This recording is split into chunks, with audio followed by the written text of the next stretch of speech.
Welcome everybody to the first episode of To the Half. I'm your host Matthew Long.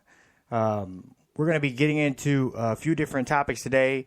This is sports talk radio in 30 minutes, so you can get back to the game. Again, this is At the Half with Matthew Long. I am So you know a little about me. I am the executive editor for the CHT on sports.com, sports website, as well as the host for the Tuesday show, The Cold Hard Truth on Sports, which is on Blog Talk Radio on the Go Long Media channel over there. This is our daily show, syndicated. So thank you, everybody over on YouTube. For those of you over watching on, listening on Spreaker and Blog Talk Radio, we appreciate all of you guys tuning in to listen to this daily show. So for a quick rundown of what we're going to be going over, we're going to be talking about first segment, Adam Pacman Jones was arrested early Tuesday morning on multiple counts. We'll get into those. Lane Kiffin and the University of Alabama have parted ways. What they're saying is mutually. I'm not really so sold on mutual, but I'll elaborate more on my thoughts with that situation. And then we got kind of an awkward situation going on with veteran defensive end Mario Williams down in Miami, and what his future will be with the Miami Dolphins, who are, of course, made it into the playoffs. So to start out first with Adam Pacman Jones. As I said, Tuesday morning, just after midnight, he was arrested in Cincinnati, Ohio. It is, Hamilton County? Hamilton County Sheriff's Office arrested him on scene for disorderly conduct and basically charges that stemmed from him taunting security at the hotel where he was coming from. He was reported to and accused of banging on the glass, taunting the security staff, and not cooperating with them, asking him to leave. He was then arrested. From what his attorney said, she said Mr. Jones didn't get much of a chance to explain his side of the story, and that this is a reason behind some of his resisting, which is one of the charges that he also had stemming from this situation. So he did get one felony count. So here's the situation. He gets taken in to the Hamilton County Justice Center there in Ohio, and he's being booked in on the 3 misdemeanor, which was suspicion of misdemeanor assault, disorderly conduct, and obstructing official business, which is basically a resisting arrest. In the official report, police were saying, their sheriff's department officials were saying that he was headbutting and pulling away and, doing all kinds of things to either not be detained or put into the back of the sheriff's vehicle. And then when he got in there, during the routine, they routinely take your vitals when you go into jail. So the nurse that was doing that was taking his vitals, and he spit on her hand. This is what her accusation was. She spit on her hand. She's a part of the criminal justice system, and essentially the charge is called harassment with bodily substance. Basically what it means, if you spit or throw bodily fluids, blood, feces, urine, stuff like that, at or on other individuals, then you're charged with this felony crime of doing so. Now, this sounds pretty absurd to some people, some not. I worked for a period of time in corrections, and you would we'll have to save those stories for some other show. Maybe on Tuesday we'll talk more about that in the Sports Blotter. But it people will do these crazy things, so they have these laws in place to do that to protect people. It should be a felony. I don't know. We can debate if it should be a felony or not. But the fact of the matter is, this is what he's accused of. Now, because of the time it was at, the individual who was supposed to do drug screening was not there.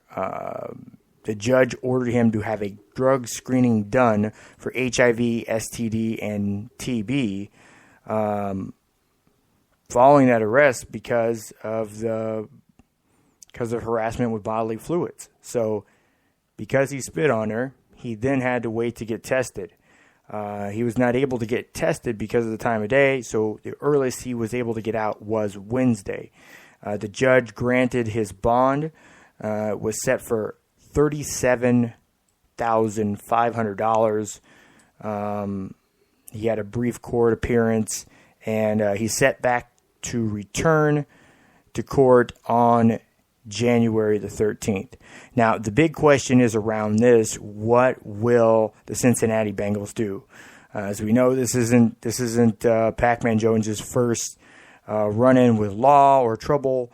We know a few years back he had some issue with Scrippas, and he was acquitted of some of. He was found not guilty or of those charges. He was acquitted for some charges of, I believe it was disorderly conduct and resisting arrest. He pled guilty to disorderly conduct, and resisting arrest was dropped. So, and that was back, I believe, in 2007. He was reinstated to the NFL, so I'm sure that Commissioner Roger Goodell isn't going to look too fondly upon harassing security staff, on spitting on jail nurses, and putting himself in situations that warrant having to have a meeting. You know, that's the thing, is a lot of managers, you know, it's not that you don't want to discipline your staff. You just want to go each day and have them just do it right. We don't want to have the meetings. You don't want to have the situations where you're having to have a sit down or something like that. You just want them to do their jobs and stay out of the mess. Some employers deal with it on a daily basis with DUIs. Should a DUI be something that you get fired from your job? If what you have done outside of work does not affect what you're doing at work, should you be able to be terminated or reprimanded for what you're doing outside of work by losing your job or at work? And again, there's a fine line of what is acceptable, what isn't acceptable, and how businesses can retaliate or punish people based on that. So that's another debate for Facebook. So you can go head on over to the Facebook page at To The Half and post any of your comments over there. Tweet at us. Brand new pages. So if you're not seeing the count of, hey, there's not many people following, I literally made them today. Yeah, or late last night. Brand new pages. So go over there, like them, share them. Also, the website, again, where you'll be able to hear this, the full podcast version of this, you can go over to thechtonsports.com. There's a listen link in the left-hand corner. Click on that. You can listen to the podcast. We have podcast versions over on Spreaker. We have them on SoundCloud, iTunes. You here on YouTube. Obviously, you can see here on YouTube. And we're working on getting on iHeartRadio. That's right, iHeartRadio and the TuneIn Radio app. So those are the two things that we're working on. So hopefully here in the subsequent weeks that we'll be able to get onto there. All right, I got to get into my next topic here, which is Lane Kiffin. Earlier this week, actually just following the semifinal game of Alabama and Washington, Lane Kiffin and the University of Alabama head coach Nick Saban came to the mutual, if you could see, mutual agreement that he would be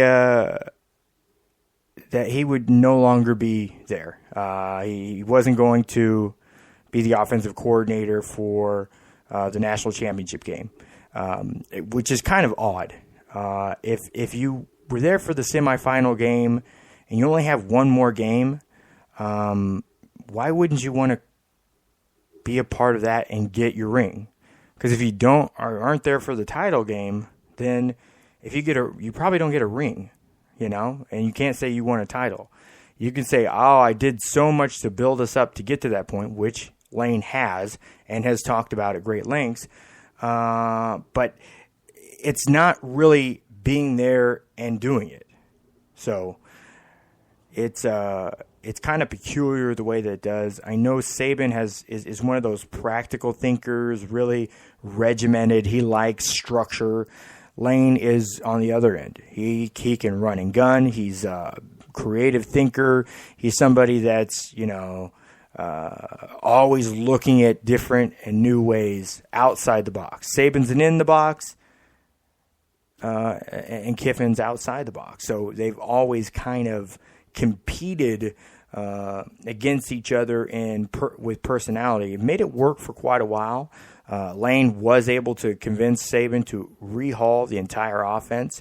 So the fact that you're seeing more yardage, actual passing, legitimate quarterbacks that are dual threats, legitimate dual threats. These 3 straight offensive players of the year going backwards.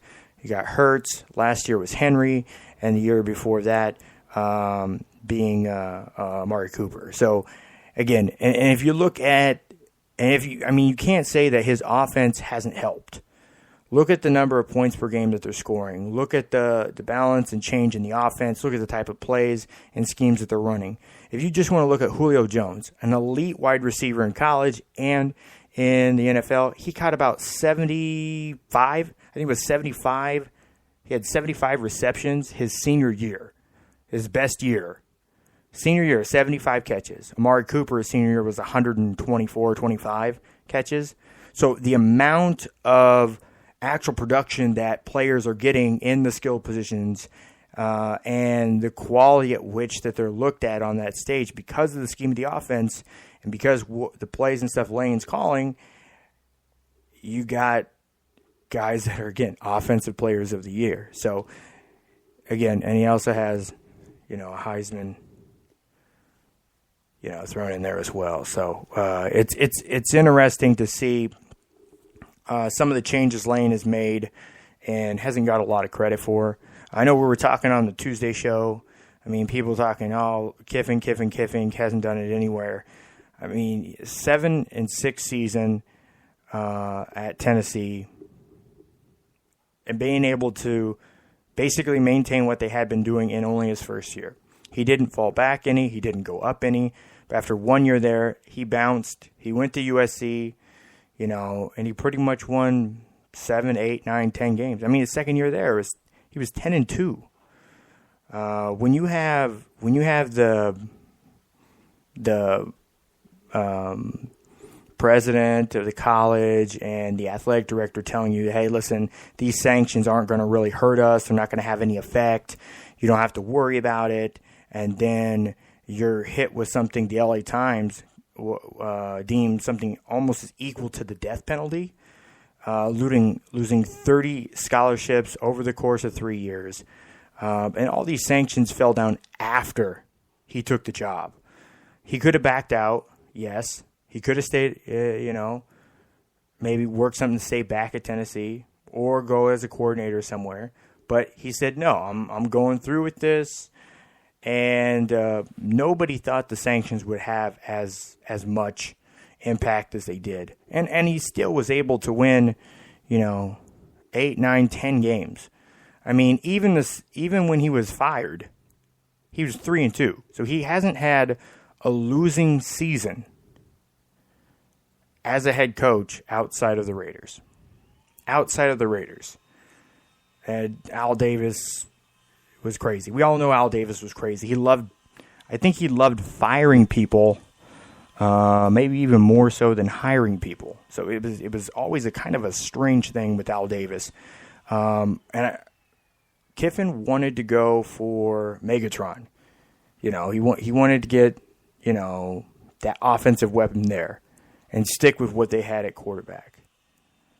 Al Davis was adamant based on what he saw in a bowl game performance of Jamarcus Russell. He wanted to draft him first overall because of that.